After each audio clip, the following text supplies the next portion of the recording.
Alright, old school NBA fans, self-research, NBA facts. Got another video for you. As always, thanks to anybody who watches my videos, subscribes to my channel. I really appreciate it. Comment of the day comes from the Lion AAA. This was in response to that Scap Attack Jokic video I did. I just can't seem to leave it behind. People are commenting one way or another, and this was actually an encouraging comment. They say, well, it's encouraging to see that some people can stay reasonable in the middle of the madness that we often see in the NBA community nowadays. Excellent comment. We saw for years how rabid LeBron James fans can be. Kobe fans have that in them too, not to that degree.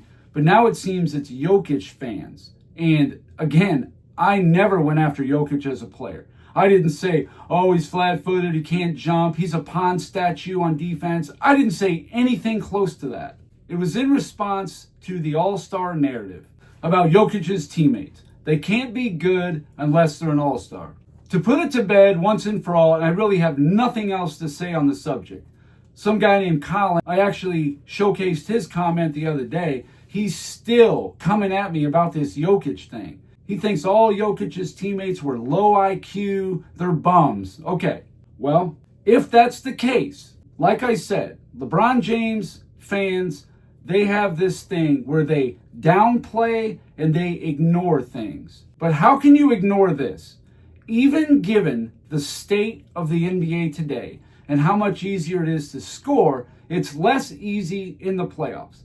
Jamal Murray averaged 26 points per game in the 2023 playoff run, the number 2 leading scorer. For some perspective on what that was, going all the way back to the merger, how many number 2 leading scorers on a championship team averaged more than 26 points per game?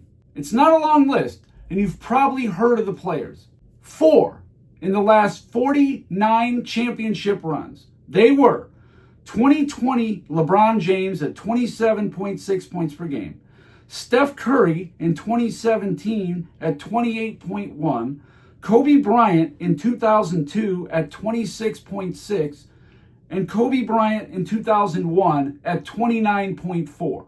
So Jamal Murray outscored every number 2 on any championship team aside from those 4 players. The 5th best number 2 point per game average on a championship run since the merger. But that's nothing, right? He's a bum, low IQ, he's inconsistent, he's whatever. But that's a fact. You can downplay it, you can ignore it. But that is a fact. I looked it up and I checked it out. And what also is interesting, as the number 2 leading scorer on Denver, he's outscored these number 1s since the merger in a championship run. 2024, Jason Tatum, 25 points per game. 2014, Tony Parker. 2013, LeBron James. LeBron James, the number 1, was at 25.9. Murray outscored him. And I know what you're going to say. You're going to say, well, it's so much easier to score. Well, 2023 Denver was scoring 102.2 points per game. The 2002 Lakers were scoring 97.8. That's only 4.4 points. And even the 03 Spurs were right at 95 points. That's only like 7 more a game. So it's not dramatic. 2008 Kevin Garnett, 07 Duncan, 05 Duncan, 04 Richard Hamilton, 03 Duncan, 99 Duncan, 1990 and 89 Isaiah Thomas, 1988 James Worthy, 87 James Worthy, 86 Larry Bird, 85 Kareem. He tied Moses Malone of 1983 at 26 points on the dot. 1982, Kareem and Norm Nixon, they both had 20.4. Larry Bird in 81, Elvin Hayes in 1978, and Maurice Lucas in 1977. That's 20 leading scores that Jamal Murray outscored on a championship run. Again, you can downplay it, you can ignore it, you can say it's nothing. That's fine. But for me, that's not nothing. That's all I'm going to say. I'm done with the issue. Don't even respond on it. I don't care anymore. I said my piece. I'm done with it. I'm moving on. I feel one way, and if you feel another way, great. But once again, had nothing to do with Nikola Jokic. He's obviously head and shoulders better than any player in the NBA and has been for years. That's it, done. In this video here, I caught Nick Wright putting his foot in his mouth once again. He is actually trying to denigrate Michael Jordan's conference in the 1990s. And I'm like, whoa.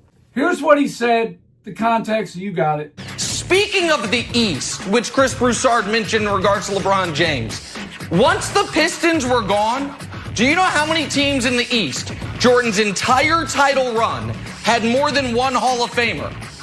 One. The team Michael was on. He had Pippen, and then he had Pippen and Rodman. Where do I begin with this fool? He just comes up with stuff, I guess, for simple-minded people that don't do fact checks, maybe. I don't know. But he said nobody since the Pistons were done, no team in the East had more than one Hall of Famer. All right, so are we saying when the Pistons were done in 1990, in 91, when the Bulls beat them, essentially that means they're done? That's the way I took it. Well, right away, the 92 Celtics had Larry Bird, Kevin McHale, and Robert Parrish. They had 3. 93 Celtics had Parrish and McHale, way past their prime. But he's not talking about All-Star, All-NBA. He went right to Hall of Famers. Well, I know off the top of my head, from 96 to 98, Miami Heat had Alonzo Mourning and Tim Hardaway. I know Grant Hill and Joe Dumars played about 5 seasons together. I know Chris Mullin and Reggie Miller played against Jordan in 1998. I know that Dominique Wilkins played with Dino Raja. I mean, since we're counting European Hall of Famers and all that. And of course, Penny Hardaway didn't make the Hall of Fame. Okay, big whoop. Mark Price, Brad Daugherty, they didn't make the Hall of Fame. But these were high-level players in the NBA in the 90s. But if we're going to talk about conferences, I got an eye-opener for people that don't know this. Some of you know this, I'm sure. The worst conferences all time, or at least since the merger. The reason I like to use the merger is because all the best players came under one roof. The ABA ran from, 1968 through 1976. They had 9 seasons where some of the best players in the world were in that league. But in 77, they took care of that. All the best players were in that league. Going back to the merger, here's the conferences that had winning percentages under 48%. Now, obviously, if a team within a conference plays another team within a conference, they're just going to be 500. 1 win, 1 loss. So it really comes down to how they did outside their conference. That's how you can really see the strength of a conference. Well, here we go. The worst conferences of all time. There's 21 of them that were under 48% winning percentage. I highlighted the ones that LeBron James played in. 1995 East. Michael Jordan did play in that conference for 17 games, I guess it was. And there's only one other one on this whole thing. 2012 East, 0.4787. There's number 1 for LeBron James. This is the 21 worst conferences since the merger.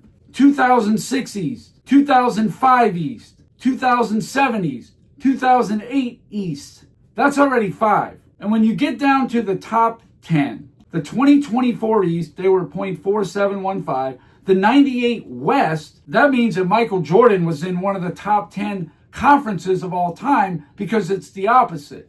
If the 98 West was bad, then the 98 East was good. Same with the 97 West. It was bad. So the 97 East was also a very good conference. 2011 East, 2013 East, 2015 East, 2004 East, and 2014 East is the weakest conference going by winning percentage. So that means of the 20 weakest conferences since the merger, LeBron James played in 10 of them. 10. 10 of his 15 seasons in the East were half the weakest conferences the league's seen since the merger.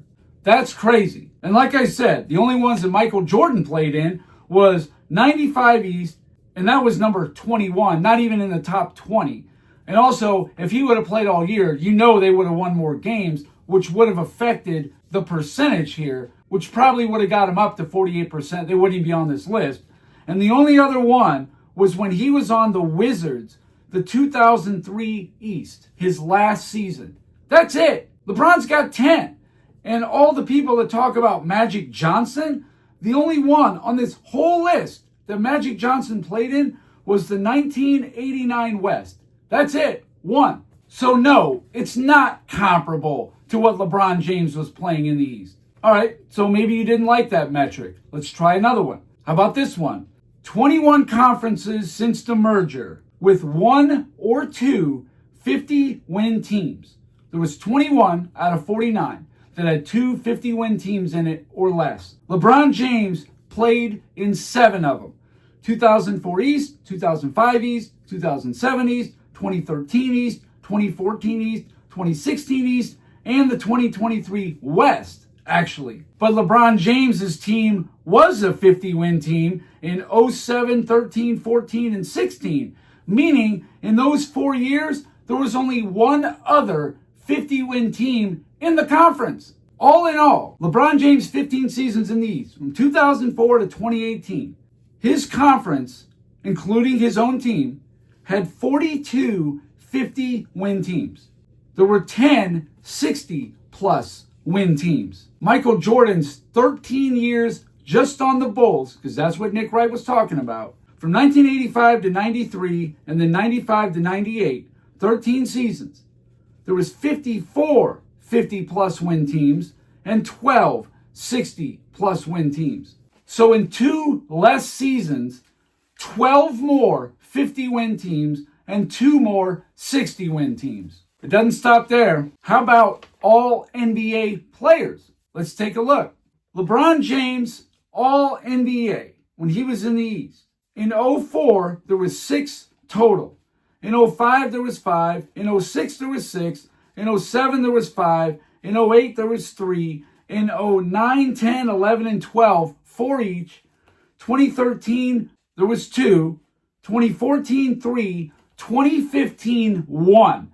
Now, I did not count LeBron himself or any of his teammates. This is who he could have played in his conference. So Dwayne Wade, Kyrie Irving, they will not be on this list. 2016, 3, 2017, 5, and 2018, 4. Totaling it all up, he played against 14 first-team All-NBA players. In 15 years, that's less than 1 a year. 18 second-team, marginally more than 1 a year. And 27 third-team All-NBA players. That's about 2, just under 2. But totaling it all up, that's 59 All-NBA players that LeBron James played in his conference that was not himself or his teammates. That's just under 4 per season. There's 15 All-NBA players. Now, I'm reasonable. I expect there to be under half because we're taking the player and his teammates out of it. Sure. Well, what about Michael Jordan's East? Not counting Jordan or his teammates. In 1985, 4 first-team All-NBA players, 2 second, 6 out of the 10, not including Jordan, were in the East. And as you can see, from 85 to 88, there was no third team. So LeBron's got a distinct advantage right there. 86, Jordan didn't make All-NBA because he only played 18 games. There was 5 of the 10. 87, 6 of the 10. 88, there was 4. 89, 6, 1994, 91, 5, 92, 5, 93, 6, 95, there was only 3. 96, there was 5. 97, there was 7. And 98, there was 6. Those last 2 years, obviously, Jordan and Pippen made All-NBA, so they would have had more in the East in both those years. But totaling it all up, in 13 seasons for Michael Jordan, he's got 20 first-team All-NBA players. That's a little bit more than 1.5 per year. 26 second team, that's 2 per year. 22 third team, because again, there was 4 years there was no third team. Totaling it all up, 68 All-NBA players in 13 seasons. That's a little more than 5, but there was no third team All-NBA from 85 to 88. Now, something I kind of found interesting is, what if there was a third team All-NBA in those seasons from 85 to 88? Well, 1985 is not available. They didn't show the voting for whatever reason. But 1986, 87, and 88, they showed the All-NBA voting. Very interesting. If there would have been a third-team All-NBA, this is what it would have looked like. You would have had Moses Malone, Dennis Johnson, Maurice Cheeks, Kevin McHale, and James Worthy. 4 of the 5 players would have been in the East. So there was 5 already. If you would have added a third team in there would have been 9 of the 15. And Michael Jordan didn't make All-NBA because he got hurt. 1987, Rolando Blackman, Robert Parrish, Kareem, Sleepy Floyd, and then there was 3 players that were tied for that final spot. And that was like Clyde Drexler, somebody else in the West, and Doc Rivers. But since there was an East player, I just said it's a tie. Can't say for sure, but there's 1 in the East. That would have made it 7. And of course, if you add Michael Jordan in, that would be 8 of the 15. The majority are in the East. 1988, you got Fat Lever from Denver, Kevin McHale, Moses Malone, Brad Daugherty, and Isaiah Thomas.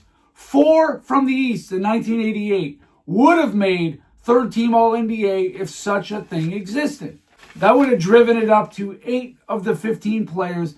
Add Michael Jordan in, 9 of the 15 players would have been from the East. So whether you want to go by who had the best players, like All-NBA, Michael Jordan easily had much better players in his conference than LeBron James did. Michael Jordan had Larry Bird in his conference for 7 of those 13 years. But it is a joke. Did you know the last 4 years LeBron was in the East? 2015 to 2018, the entire second stint on Cleveland, there was not one first-team All-NBA player in the Eastern Conference that was not a Cavalier. That's nuts. In 2013, there was only 2 in the entire conference that was not a Miami Heat. And in 2015, there was just Pau Gasol on the Bulls. That's it. If he doesn't go to Chicago, what? There would have been none? That's insane. 10 of the 20 weakest conferences ever going by winning percentage, including 5 of the weakest 7 in NBA history. And then the 50-win team. In his conference, there was an average of about 2.8 50-win teams per year in his conference, including his own. Michael Jordan had 54 in 13 years.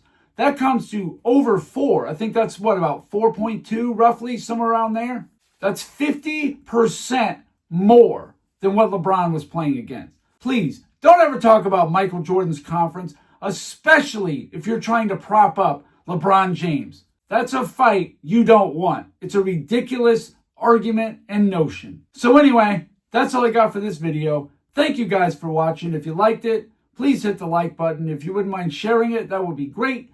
If you haven't subscribed already, please do. I give daily content. And that's it. Until next time.